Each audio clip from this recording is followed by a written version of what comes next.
নমস্কাৰ, মই কৃষ্ণমণি চুতীয়া। আজি 4টা দিন আপোনালোকে জানে যে অসমৰ প্ৰতিভাৱান এজন কণ্ঠশিল্পী আমাৰ মাজৰ পৰা হেৰাই গ'ল, ৰাজীৱ হদিয়া। আৰু আজি তাৰ গাঁৱৰ ঘৰলৈ আহিছিলোঁ, টুপচিঙা সেই গাঁওখনলৈ। 2011 চনতেই ৰাজীৱ হদিয়াই ৰাতিপুৱা এটা বেগ লৈ প্ৰায় 5 মান বজাত মোৰ ৰাজগড়স্থিত গুৱাহাটীৰ বাসগৃহত উপস্থিত হৈছিল। আৰু সেইদিনাই মই তাক সুধিছিলোঁ যে তোৰ ঘৰ ক'ত? তেতিয়া সি কৈছিলে যে মোৰ ঘৰ শদিয়াত, বহুত ভিতৰত বুলি কৈছিলে। আৰু সি মোক কৈছিলে তাৰ নাম ৰাজীৱ গগৈ।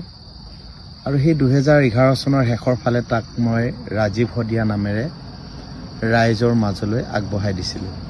সি এটা খুব প্ৰতিভাৱান কণ্ঠশিল্পী আছিল।